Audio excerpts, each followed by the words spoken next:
What's up YouTube? In this video I'm going to go over 5 things you may not know about the WRX CVT.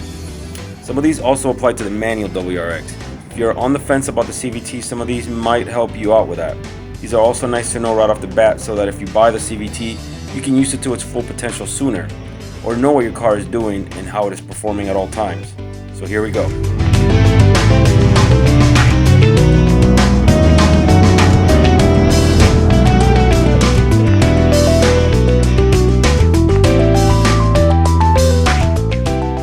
Launch control allows you to safely get the most acceleration out of the WRX. It basically allows you to build a little bit of boost so you're not launching your car in a vacuum.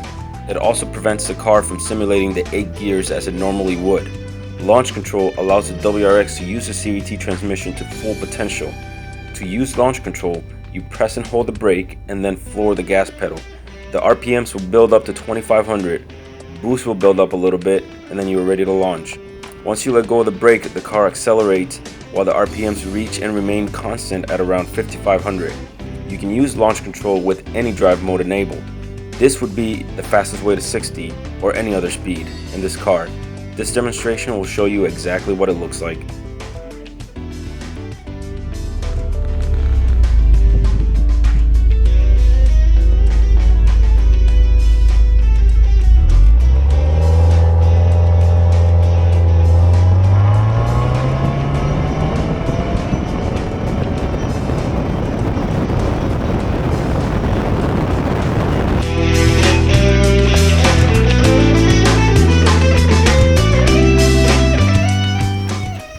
So if you don't take the time to read your owner's manual, you might miss the fact that there is a difference between traction control and vehicle dynamics control, and that they're activated differently.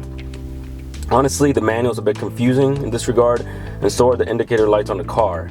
Subaru uses vehicle dynamics control as a blanket term to include all of the car's safety features, like ABS and traction control and electronic stability control. So basically, when you turn the car on, as I'm about to do, of course, that's what happens when you let your wife borrow your car. She brings it back on in. Anyhow, so when you turn on the car, all the safety features are activated, and as you can see, there's no lights to indicate this. So right now, as the car is, this is called vehicle dynamics control mode. Okay, so if I was to push the traction button right here, just briefly push it like I just did, this puts the car in traction mode, and you'll know the car's in traction mode when that green light and the light right next to it are on. Okay, this is your standard traction control off mode. And this is where the kicker comes in. Okay, if you long press the button, so if you leave the button pushed for at least 2 to 3 seconds, as I'm about to do. So I'm gonna do that, but I'm gonna point the camera over here so you can see the light. I'm gonna push the button. I'm pushing it right now. Boom. So now you basically turned off all of the features under vehicle dynamics control umbrella except ABS. So ABS remains on no matter what mode you're in, but everything else is off, and your buttons will look like this. So I'm gonna do it again. I'm gonna momentarily press it. So now the car's back into normal mode, right? Vehicle dynamics control mode. Okay, if I push that button quickly once, now the car is in traction mode. Okay, so basically traction control is off. If I long press the button, wait, boom, now the car's in vehicle dynamics control mode off. Okay, so now this is where the car will turn off everything except ABS. So if you're stuck in the mud or stuck in snow or something like that, this is where you would, this is what you would want to put your car in. So like I said, I mean, this is in the manual, but even there, it's all a little counterintuitive and difficult to follow if you ask me. But it's nice to know that if you need it, you can disable all of that in an emergency situation. And then once you turn off the car and turn it back on, everything gets reset back to normal. So the car will have all the safety features back on. You don't have to re-push the button after you're done.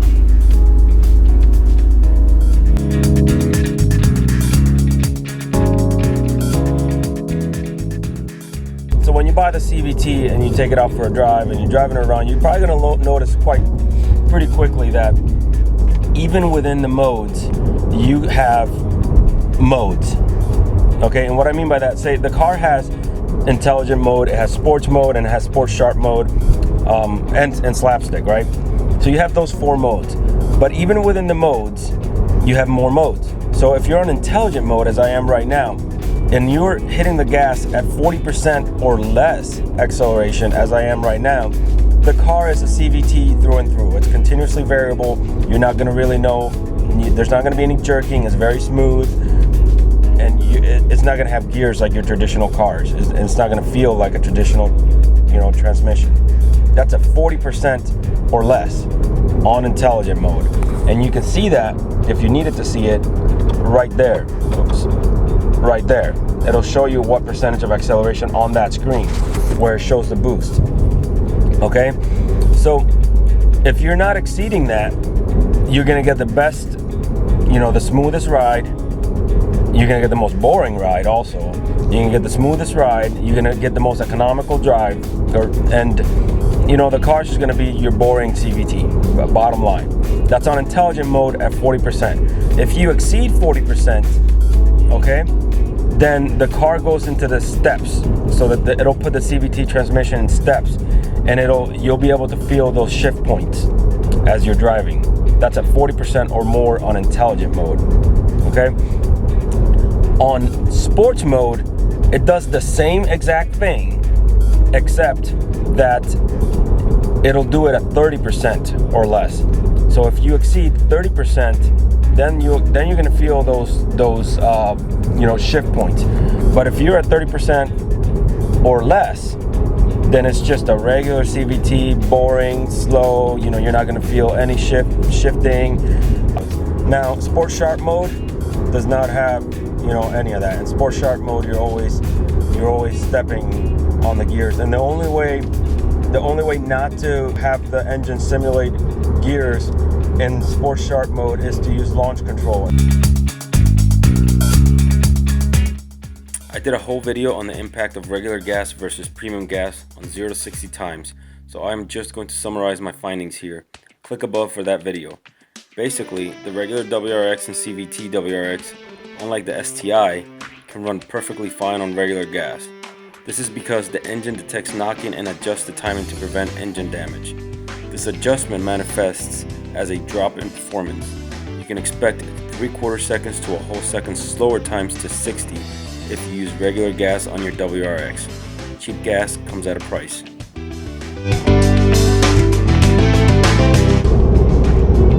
So one of the benefits of driving a stick shift, of course, is being in full control of the car at all times and using your engine to help you in braking. And if you're buying a CVT, you might be concerned that a CVT will not give you much in the way of engine braking. And when I bought the WRX CVT, I was kind of concerned about that beforehand, that it wouldn't really, it's a sports car after all, so you want to be able to use your engine to help you in braking if you need to stop quickly. So very, very quickly I realized that, that's not a concern at all, and for many different reasons. When you're in intelligent mode, that's the mode where you're probably most likely to want to use engine braking, because your RPMs are going to be the lowest in that mode at all times. So the good thing about this car is that the paddle shifters on it are always on. So no matter what mode you're on, but especially if you're in, say, like I am right now, and on intelligent mode, you can always downshift and put the car at a lower ratio. So check it out. So right now I'm on intelligent mode. I'm going 52. I'm kind of accelerating. So I'm about to use the paddle shifters to drop the engine ratio so that I can use engine braking. So right now I'm doing 63 and I need to stop. Boom. No problem whatsoever. So it's not like a regular automatic transmission, which kind of keeps you on gear 5 or 4, whatever it is, and you're basically using just the power of your brakes to bring you to a stop. It definitely helps you with engine braking. So once you do that, the car will actually resume its normal intelligent mode on its own. So you don't have to even worry about it. So if you go to pass somebody, or if you go to, you know, say use the engine for braking like I just did, you don't have to worry about it. You simply tap on your paddle shifter, do what you got to do, and then let the car finish doing what it's got to do on its own. You don't have to worry about it. So that's it. Those are 5 things I didn't necessarily know before I bought the car. If you end up buying the CVT or already have one, I hope you at least learned something from this video. If you know about something peculiar about the car that I didn't mention, please mention it below because I'd love to know. Thanks for watching, and until next time, take care.